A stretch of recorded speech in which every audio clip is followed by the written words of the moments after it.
paz do Senhor, meu irmão, minha irmã, que Deus abençoe a sua vida, a sua casa e a sua família, em nome do Senhor Jesus. Hoje nós estamos com mais um vídeo para a nossa edificação espiritual, que se encontra a carta do Apocalipse, capítulo 2, a partir do versículo 12. Peço a você que ainda não é inscrito no nosso canal, se inscreva, compartilhe, coloque no seu sininho de notificações a opção de todos e dê o seu like se você gostar do conteúdo. Capítulo 2, versículo 12 em diante, diz assim: ao anjo da igreja que está em Pérgamo, escreve: isto diz aquele que tem a espada aguda de 2 gumes. Eu sei as tuas obras e onde habita, que é onde está o trono de Satanás. E retens o meu nome e não negaste a minha fé. Ainda nos dias de Antipas, minha fiel testemunha, o qual foi morto entre vós, onde Satanás habita. Mas umas poucas coisas tenho contra ti, porque tens lá os que seguem a doutrina de Balaão, o que ensinava Balaque a lançar tropeços diante dos filhos de Israel, para que comessem dos sacrifícios da idolatria e se prostituíssem. Assim tens também os que seguem a doutrina dos nicolaítas, o que eu aborreço. Arrepende-te, pois, quando não, em breve virei a ti e contra eles batalharei com espada da minha boca. Quem tem ouvidos, ouça o que o Espírito diz à igreja. Ao que vencer, darei eu a comer do maná escondido, e dar-lhe-ei uma pedra branca, e na pedra um novo nome escrito, o qual ninguém conhece senão aquele que o recebe. Bom, nós estamos nessa igreja porque ela faz parte de um conjunto de igrejas, 7 igrejas, que o Senhor Jesus determinou a João que escrevesse para essas igrejas com algumas informações específicas para cada igreja. Bom, essa igreja também ficava, você sabe, na Ásia Menor, era uma igreja muito importante culturalmente, era uma igreja muito importante filosoficamente, era uma igreja muito importante religiosamente. E o texto também vai transmitir a ideia de que era uma igreja que poderosamente tinha ali o trono, uma cidade que tinha ali poderosamente o trono de Satanás. O que isso dá a entender? Ali tinha uma igreja de Satã? Não, é que o sistema daquela cidade, quem governava era o próprio Satanás. Como que pode acontecer isso? Bom, isso acontece quando as pessoas querem dar voz e dar lugar a pensamentos, a ideias, a projetos que não são projetos, ideias e pensamentos do próprio Deus, ou pensamentos, ideias e projetos bons, né? São pensamentos maus, são pensamentos deturpados, pensamentos de malignidade, corrupção e tantas outras coisas mais. Então, começando no texto, a gente começa vendo o que foi escrito àquela igreja, versículo por versículo, nós vamos comentando. E ao anjo da igreja que está em Pérgamo escreve: isto diz aquele que tem a espada aguda de 2 fios. Então, a espada aguda de 2 fios é uma ideia de que o Senhor tem essa palavra, tem esse poder. Quando você olha Hebreus capítulo 4, versículo 12, se não me falha a memória, a palavra do Senhor, está escrito assim: a palavra do Senhor é como uma espada de 2 gumes, que ela penetra nas juntas e medulas, e ela vai até a divisão da alma e do espírito, e ela é apta para discernir a intenção do coração do homem. Todas as coisas estão nuas e patentes aos seus olhos, ou seja, não tem como esconder nada. Então Jesus tem o poder de discernir. Ele consegue, porque ele está no meio da igreja, capítulo 1, retorne lá ao capítulo 1, versículo 20, ele está na igreja, no meio dos 7 castiçais, então ele conhece a igreja e sabe de tudo. Ele tem a capacidade de discernir qual é a intenção do coração do homem, ou seja, aquele que tem a sua língua como uma espada de 2 gumes, a palavra de Deus, que ela discerne tudo, entende tudo e sabe tudo. Quando vem uma mensagem ao coração do homem, é exatamente a necessidade que o homem tem. E a palavra tem esse poder. Eu não tenho o poder de converter as pessoas, eu não tenho o poder de convencer as pessoas. Mas a palavra de Deus, quando é ministrada ao coração do homem, ela tem esse poder. Bom, Pérgamo escreve, isto diz aquele que tem a espada aguda de 2 gumes. eu sei as tuas obras e onde habita, e que é onde está o trono de Satanás. Então, ele está dizendo, olha, eu sei que você está no meio de um trono ali, naquele burburinho, naquele lugar, que é um lugar muito pagão, que é um lugar onde tem vários tipos de deuses. Eu sei que a situação não é fácil. E todas as vezes em que nós, como cristãos, estamos em algum lugar aonde nós não podemos exercer a nossa fé, ou temos algumas barreiras para exercer a nossa fé, acabamos sofrendo algum tipo de perseguição. E naquele período, como existia ainda, não existia leis favoráveis a cristãos, aí a perseguição ainda era maior e a tribulação ainda era maior. Então ele está dizendo, eu sei as tuas obras, eu sei o que está acontecendo com você, eu sei as tuas obras e onde habitas e que é onde é o trono de Satanás. E retens o meu nome e não negaste a minha fé. Os crentes daquela igreja de Pérgamo continuavam firmes mesmo em meio à tribulação. O que aconteceu mesmo em meio à dificuldade? O que aconteceu naquela cidade? Ó? Ainda nos dias de Antipas, minha fiel testemunha, o qual foi morto entre vós, onde Satanás habita. Esse Antipas, segundo alguns historiadores, era uma das lideranças da igreja de Pérgamo.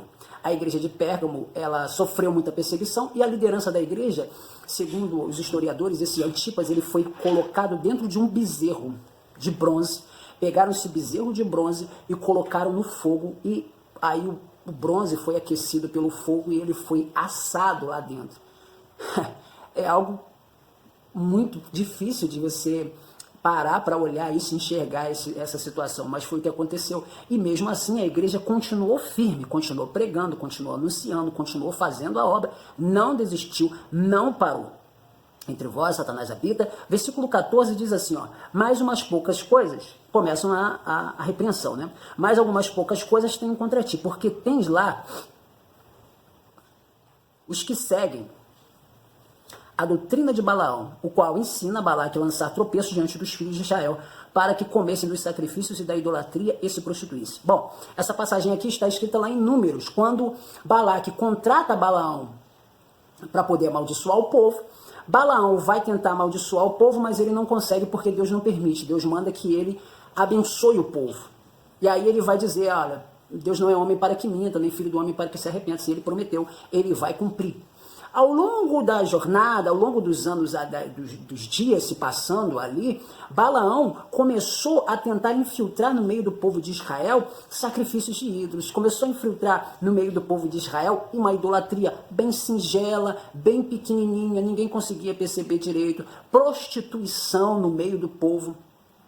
E isso fez com que o povo de Israel começasse a pecar diante de Deus, e Deus trouxe o castigo para o povo de Israel por causa do pecado que Balaão estava devagarzinho introduzindo no meio do povo, e o povo aceitando, casando as mulheres do povo deles com o povo israelita, algo que não era permitido entre o povo de Israel. Então essas pessoas que casavam logo traziam a sua idolatria inclusa nessa situação, e por aí se vai.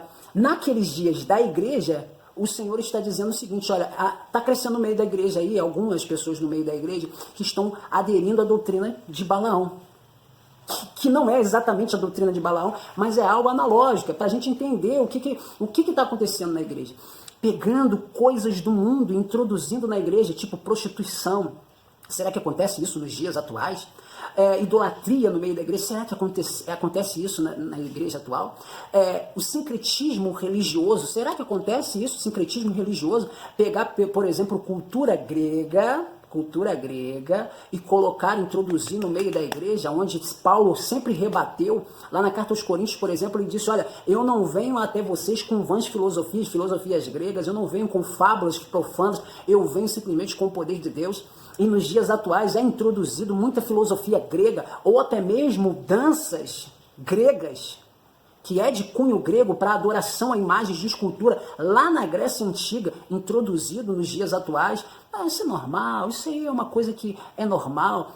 Bom, o próprio texto das Sagradas Escrituras nos adverte sobre isso. Por exemplo, a carta de Apocalipse.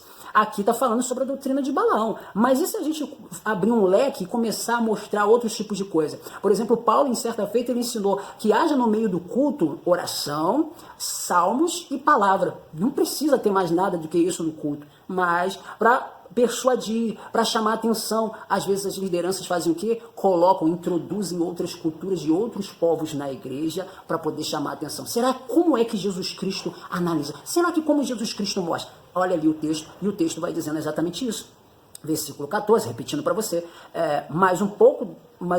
poucas coisas tenho contra ti, porque tem lá os que seguem a doutrina de Balaão, o qual ensinava Balaque tropeços diante dos filhos de Israel, para que comessem os sacrifícios da idolatria e se prostituíssem. Versículo 15 é o próximo versículo, então. Assim tens também os que seguem a doutrina dos nicolaítas, o que eu aborreço. Segundo os estudiosos dessa doutrina dos nicolaítas, ou até mesmo sobre a doutrina dos nicolaítas, os nicolaítas ensinavam basicamente o seguinte: quanto mais você pecar, mais a graça de Deus vai superabundar sobre a sua vida. Então, se você peca, Deus vai se manifestar mais para você. E é exatamente o contrário. Quanto mais a pessoa peca, menos Deus vai se manifestar para ele. Existem muitas pessoas que vão dizer assim: essa é normal, essas coisas são normais.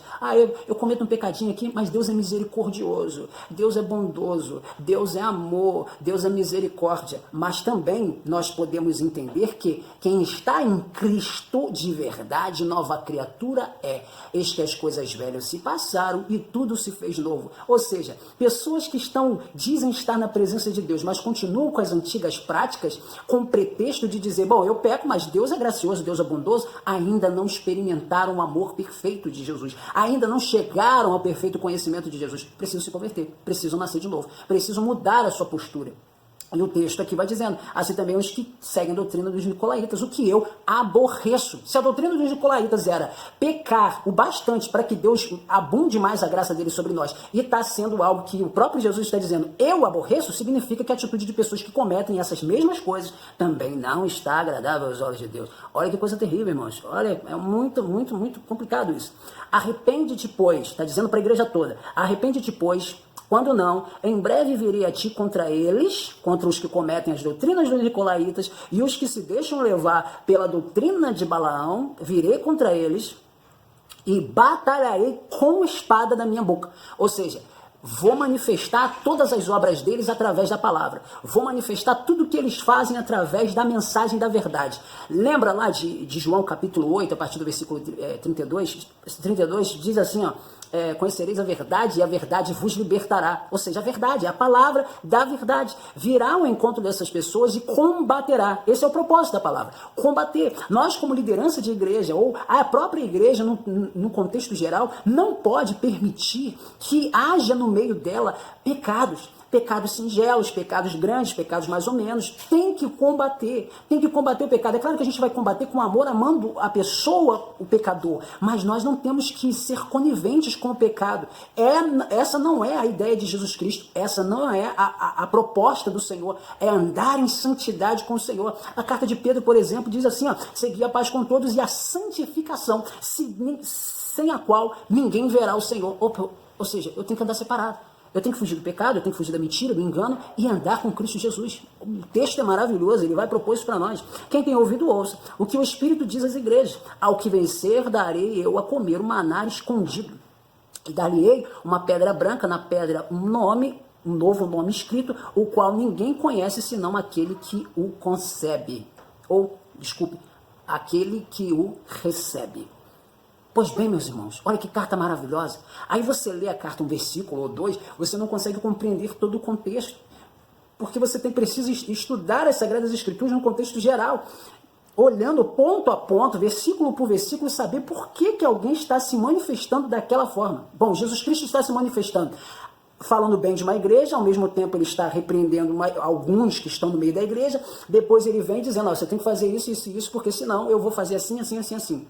A igreja de Pérgamo, como a igreja de Éfeso e como a igreja de Esmirna estão no mesmo caminho. A igreja de Esmirna, ela está no propósito firme, porque você vai ver que Jesus Cristo não fala nada de mal daquela igreja. Agora, a igreja de Pérgamo, a igreja de Éfeso, tiveram alguns probleminhas, que se fossem resolvidos, daria tudo certo. Esse é o propósito. Eu quero andar com Deus. Eu quero andar com o Senhor. Então, tudo aquilo que não é agradável aos olhos de Deus, não importa se o sistema está dizendo que é normal, não importa se as pessoas estão dizendo que é normal, eu quero saber o que Jesus acha. Essa é a ideia sua. Você tem que olhar o seguinte: o que Jesus acha da minha vida? O que Jesus acha do meu propósito? O que eu estou fazendo? Será que está agradando aos olhos do Senhor? A igreja de Pérgamo servia ao Senhor, trabalhava na obra do Senhor, mas permitia ensinamentos errados. A liderança da igreja permitia ensinamentos errados, permitia coisas que não estavam dentro das Sagradas Escrituras. Deus viria, ou melhor dizendo, Jesus viria e combateria esses que estavam fazendo o que é errado, mas a igreja toda está sendo convocada ao arrependimento. Ué, mas não eram todos que estavam pecando, Marcos? O próprio texto está deixando bem claro isso. Não eram todos que estavam pecando na doutrina de Balaão, mas quando eu não falo, quando eu não sou um atalaia, quando eu não prego contra o pecado, eu estou sendo omisso, conivente com aquele erro. Precisamos tomar muito cuidado com isso. Amém, meus irmãos? Que Deus abençoe sua vida, sua casa e a sua família em nome de Jesus. Vamos fazer uma oração. Senhor, nosso Deus e nosso Pai, em nome de Jesus nós te agradecemos pela vida dos teus filhos, que eles possam ser abençoados ao ouvir essa mensagem, que eles possam, meu Deus, o Espírito Santo do Senhor abrir cada vez mais o nosso entendimento nas Sagradas Escrituras. Obrigado por essa carta que o Senhor dirigiu a Pérgamo e, meu Deus, é endereçada a nós nos nossos últimos dias, meu Senhor, que nós não possamos, meu Senhor, ser como a Pérgamo que é conivente, mas que sejamos como a Pérgamo que continua persistente na palavra, continua pregando a palavra, continua falando a verdade para a glória do teu nome. Nós te agradecemos por tudo, entregamos tudo nas tuas mãos em nome de Jesus. Que Deus abençoe sua vida em nome do Senhor e até o próximo vídeo em nome de Jesus.